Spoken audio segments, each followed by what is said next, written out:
Alright, so I haven't done a video in a while.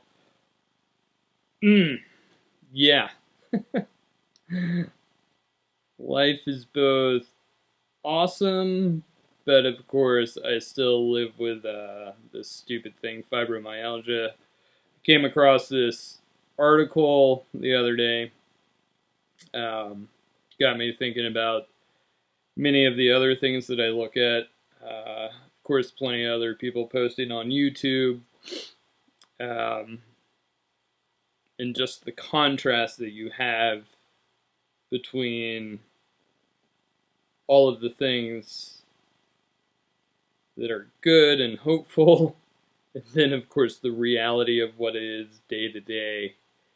And, of course, over the past couple of years, I've tried really hard to overcome the daily pain, the weird disability due to um, altered balance and uh, extremely spasmed muscles, fatigue, exhaustion, weird things like uh, how I eat. Of course, I kind of eat to cope with pain. And there's just this disconnect between how you want to project yourself and put your best self forward and the reality of what it is, and what others know of it. Of course, the person most close to my condition is my wife, yet at the same time, there's a lot that she doesn't know of my day to day challenges and frustrations. Um,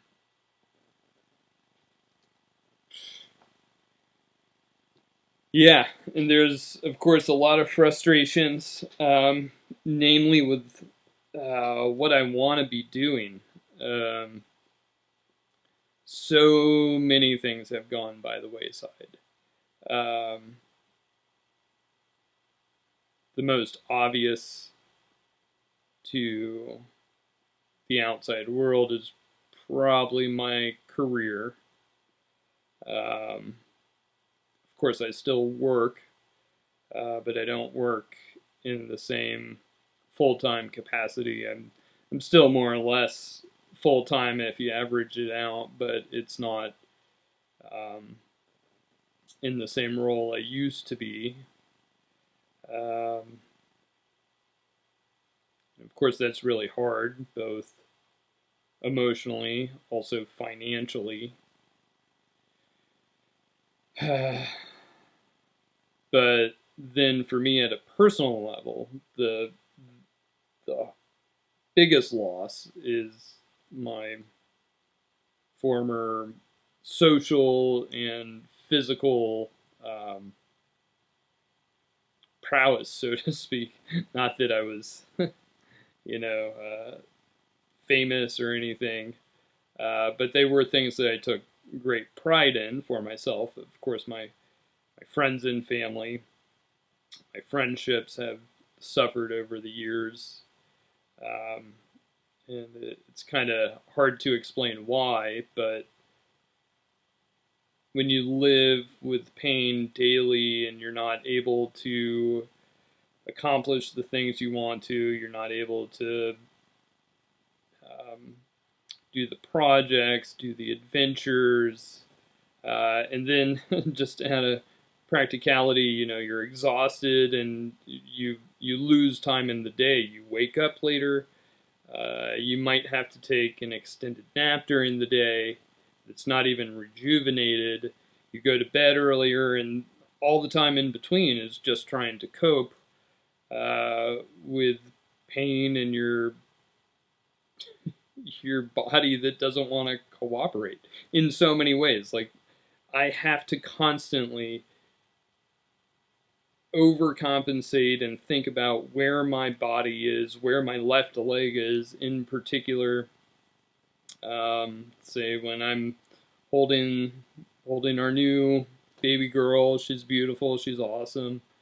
Uh, but every time I'm holding her, I'm having to really brace myself just to make sure she's safe, and that just kind of creates greater pain and greater fatigue.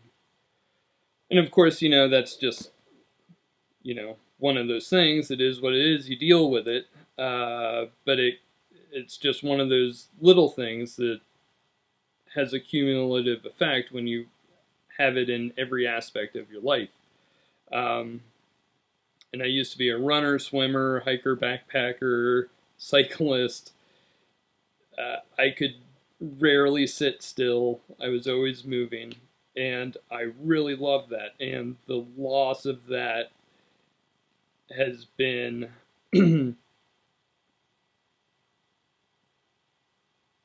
I mean, almost devastating. And I mean, going back for 4.5 years, right after I got injured, right after surgery, immediately when I saw somebody running on the street, somebody cycling, I was jealous. It was like, come on,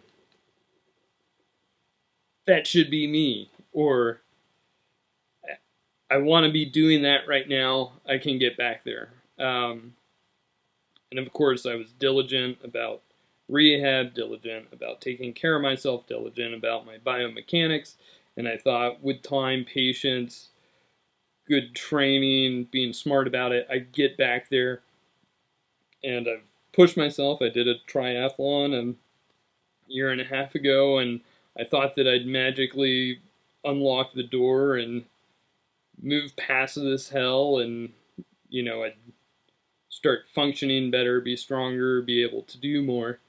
And it's almost the opposite. And that's another thing about this condition, is that it's just complete chaos, not just physically, but mentally as well. Everything you're told about it, all the best ways to deal with it, eat healthy, exercise, manage your sleep, etc. You do all those things, and you expect it to pay back. And instead, it doesn't. It just keeps on taking from you. It's humiliating. Especially if you're a person who's, had some level of a career or successful social and family life, to just not be able to progress in your life the way that you had always hoped and had been doing before. It's just total madness now. And it's not, again, it's not just the physical, it's also the psychological. And I don't mean that, just emotionally or how you feel about things. I can't organize my brain and maintain the structure I used to. I used to be neat freak, very regimented with my workout, my diet, my work. Of course, even my friends and family, call these people on these days, get together with these people, plan out these hikes. I was always, detailed planner, things like that. I feel like I can barely grasp concepts of how to put on clothes in the morning. I mean, that's a little bit of an exaggeration, but I just can't organize things in my brain the way I used to. And of course, I'm actually in higher education. You would expect somebody to have some level of intelligence. I unfortunately can't do it the way that I used to. I kind of feel like I'm just kind of schlepping along, but you do what you got to do. But all of those things that were part of an organized, structured life, taking care of yourself, taking care of your physical health, mental health, uh, you know, maintaining a comfortable living style. It's just gone. um, Everything in my life now is a mess. The garage is a mess. The car is a mess. Bedroom's a mess. My wife tries to help out, but she's not, quite as neat and orderly as I am. Bless her, she's beautiful and amazing, and I am so thankful for her. Um, but she's she works a little differently too, so I feel like I'm struggling to keep my life organized and maintained for her and our daughter. But then I'm always having to run around and put out fires that, just she's just always making a mess. It's true, but that used to not be an issue. It used to be just, kind of, it's what you do. Uh, so continuing, I need a new video setup. I'm like trying to stay in frame and I gotta slouch down. Yeah, YouTube, awesome. So what is it I really want to talk about? Well, coming back to this article I came across, it's an interesting article. Of course, I've read hundreds like it before. Nothing new there. It sounded like what she suffered from. Of course, everybody has their unique challenge, but at least she had the benefit of kind of having fluctuations, some good days, or some days where she didn't experience symptoms. Man, wouldn't that be nice? I mean, I could count on my hands the number of hours I've experienced limited symptoms in the past 5 years, which is crazy. It's madness. But great article, got me thinking, got me looking at, these other YouTubers, like these people. I was looking at this magazine that I was reading. This guy's awesome. One thing I do a lot of is just looking at what other people with other challenges do. Look at this. This guy's got one leg and he's competing on a road bike. It's awesome. And it just makes me think, why can I not get it together? Why can I not overcome this? And I think that's kind of the thing with, this video by Olga Chronics, which I recommend the video. I recommend her in general. She's very good and thoughtful. And I look at all these other YouTubers who have, either similar conditions or different therapies they tried, same injury and surgery, and I just keep on thinking, like, that can be me. Why can't that be me? And they, in the pain field, they often talk about this idea of neuroplasticity, and if you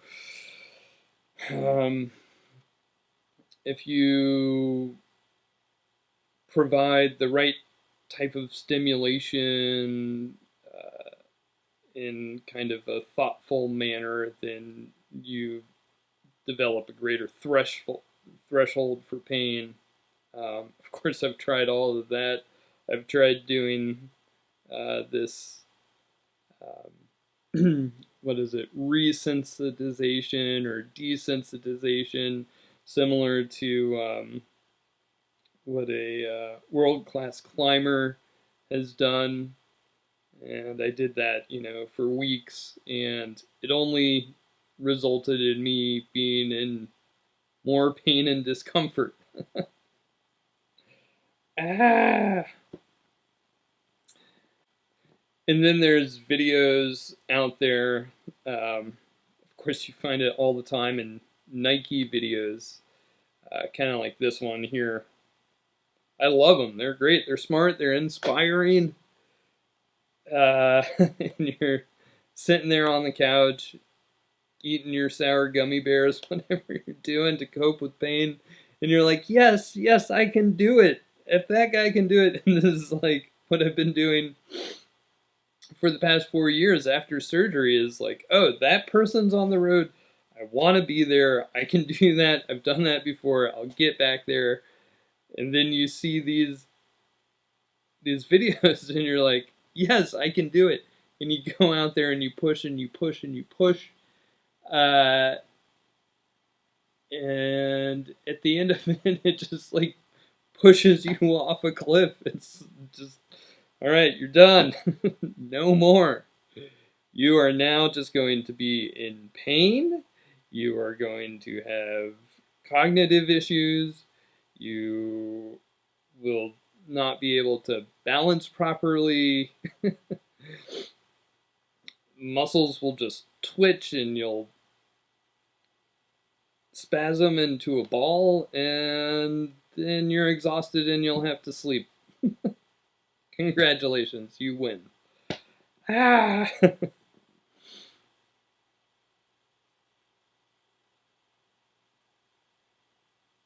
And over the years, I mean, you know, when I first got this injury, first had surgery, of course it was to overcome the injury, get out of pain, and get back to training as soon as possible.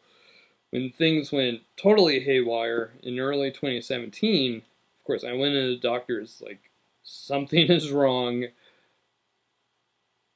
Help me assess it.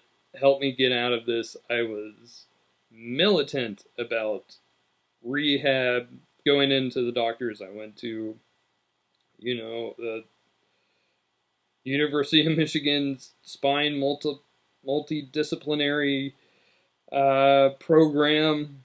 I was in and out of clinics multiple times a week. I mean, I was going to doctor, physical therapy, occupational therapy, pain therapy multiple days during the week while working. You know, it's not it's not as easy as it sounds. Like, it's a full-time job in itself that you have to pay for, which, you know, I'm happy to have had good health insurance, but I sometimes question what I was really paying for.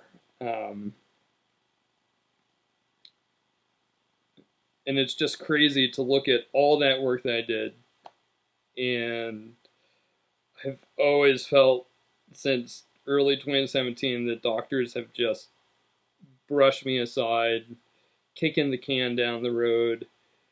And even as recently as a month ago, going in to see a new specialist at University of Michigan, they always tell me, we wish we could get our other patients to where you're at. And it's like, okay, but where I'm at is several rungs down the ladder from where I was. And they can literally see it in my chart. I mean, when I first came in to the University of Michigan health system, I'm like 165 with BMI, you know, under 20.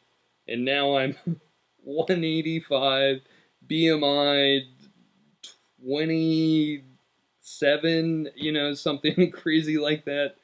And athletes, and of course I'm not calling myself a competitive athlete, but I love recreation. I love moving my body. Everything that I did was all about movement and being outdoors and challenging myself physically. People like that don't just choose to suddenly sit on the couch all the time, take an hour nap every day, eat whatever is in sight because it's the only way to cope with pain. All the stupid drugs, just give me a break. Like, maybe opiates, you know, I never really spent too much time with them because that was kind of the height of the opiate crisis, but I just opted out of that. So, but I mean, everything about me has been radically changed I would like to say on the surface, but like the article says, man, it's changed me, and god damn it, can't even see it. Ah. So, where am I going with this? I don't know. And it's amazing the amount of money I've spent on all these crazy things, all the crazy things I've done to try and heal myself, fix myself, get myself out of pain, get me more functioning, more more able to do so many of the things I used to be able to do. And so recently I'm like looking into open water swimming because I came across this one thing.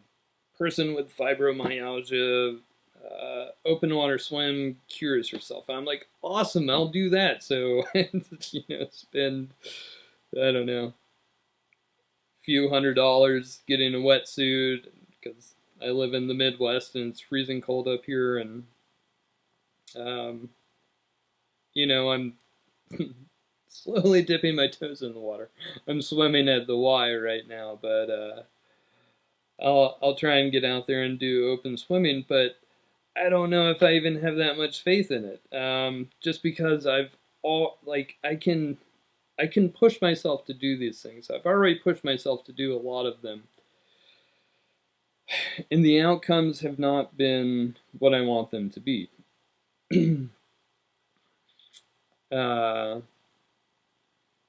That doesn't mean I'm going to stop, right?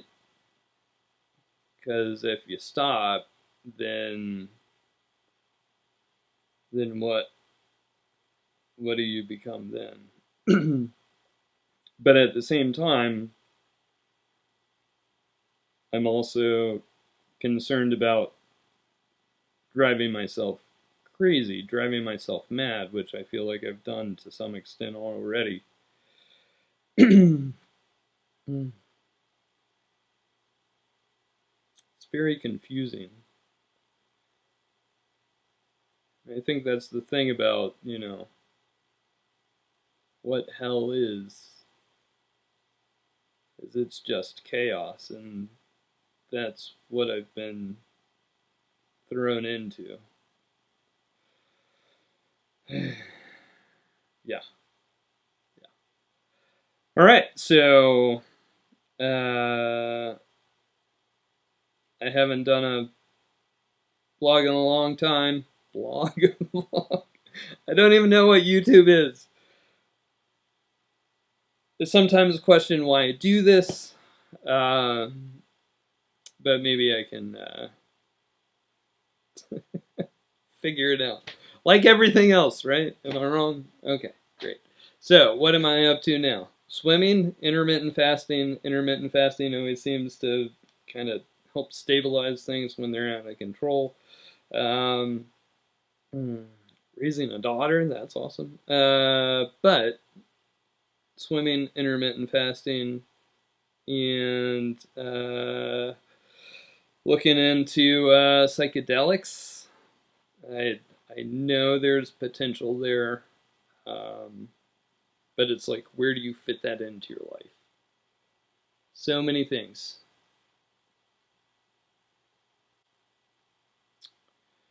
All right.